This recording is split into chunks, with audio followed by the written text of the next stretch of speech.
Chers élèves, chers apprenants, merci d'être là pour ce nouveau numéro du forum École au Burkina. Alors, je me nomme Ryan Nwende Compaoré, je suis professeur certifié des lycées et collèges, option Histoire-Géographie. Donc, pour cette nouvelle séance, nous allons nous entretenir avec les élèves de la classe de 5e, notamment en géographie, pour poursuivre ce que nous avons commencé il y a quelques séances. Aujourd'hui, nous abordons la 4e leçon du chapitre 3 qui s'intitule « Initiation et l'interprétation des cartes et des graphiques ».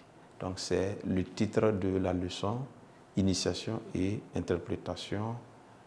Initiation à la construction, et à l'interprétation des cartes. Donc, je reprends. Initiation à la construction et à l'interprétation des cartes et des graphiques. Donc, voilà un peu le titre de la leçon, d'accord, du jour. Donc, sur ce, je vous invite à suivre et à rester concentrés. Donc, on y va. Leçon 4. Leçon 4.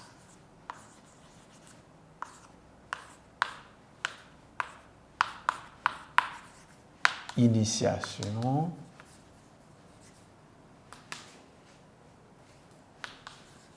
à la construction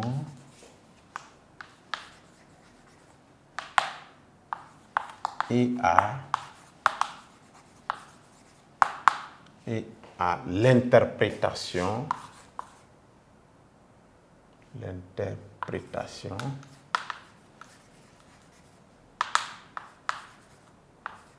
des cartes et graphiques.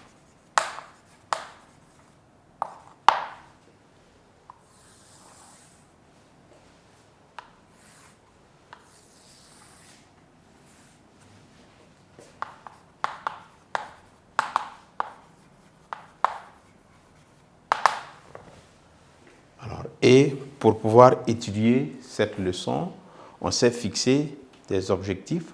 D'abord, nous allons, comme premier objectif, vous apprendre à définir la carte et à énumérer les éléments indispensables pour sa construction. Donc, voilà le premier objectif.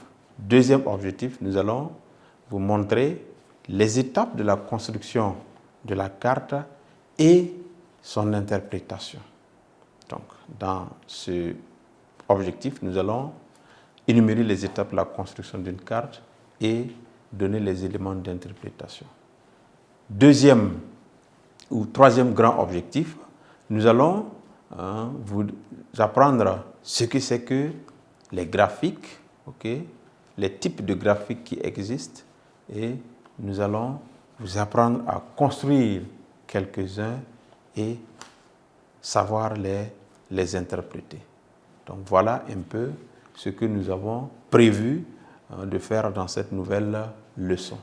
Donc nous allons introduire en disant que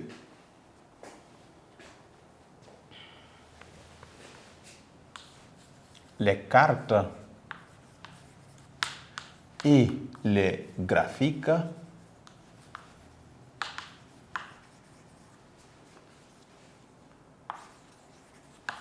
sont des documents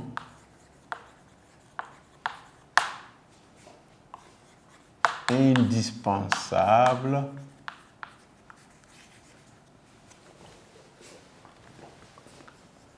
en histoire et en géographie. Leur construction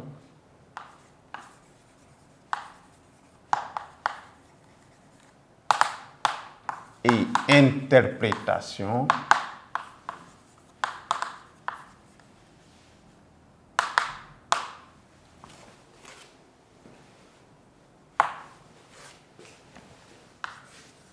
demande une attention soutenue des élèves. Voilà ce qu'il faut déjà retenir. Ce sont des documents qu'on utilise généralement en histoire et en géographie qui sont indispensables. Et pour pouvoir construire ou réaliser une carte ou un graphique, il faut beaucoup d'attention. Il faut prendre beaucoup d'éléments en compte. Donc c'est la raison pour laquelle nous vous invitons à rester concentrés pour pouvoir vous en sortir lorsque un sujet de ce genre venait à se présenter. Donc en grand 1, nous allons d'abord voir la définition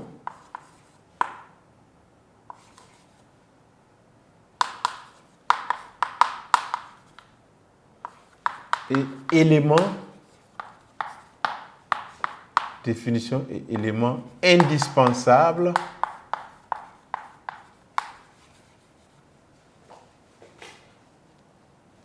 pour créer une carte.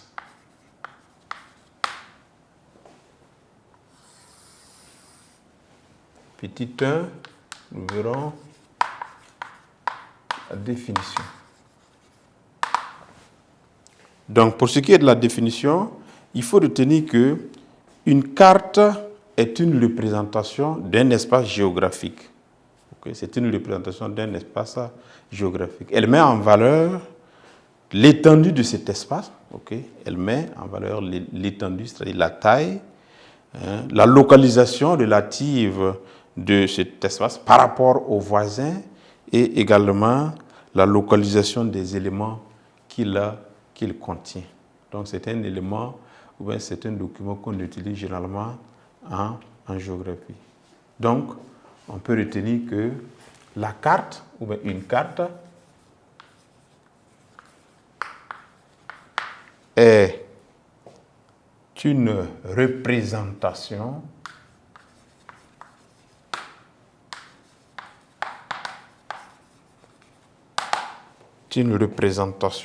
d'un espace géographique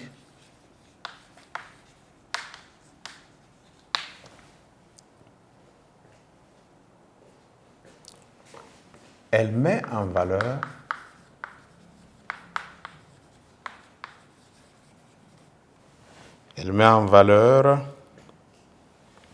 l'étendue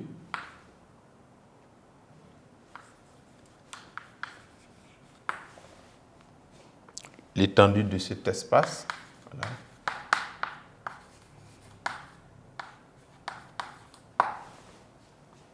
Sa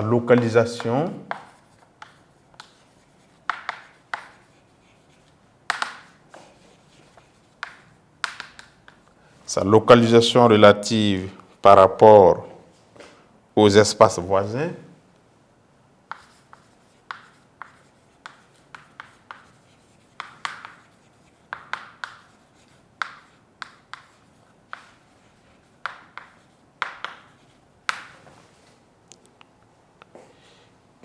Ainsi que la localisation des éléments qu'il contient. Ainsi que la localisation des éléments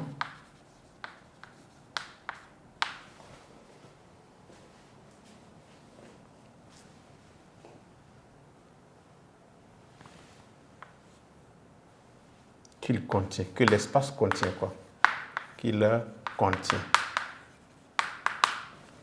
Donc voici ce qu'on peut retenir comme définition d'une carte.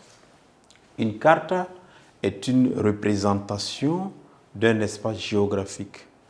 Quelle est son utilité? Elle permet, elle met en valeur l'étendue de cet espace, d'accord, sa localisation relative par rapport aux espaces voisins ainsi que la localisation des éléments qu'il contient, les éléments que l'espace contient. Et on passe au petit 2.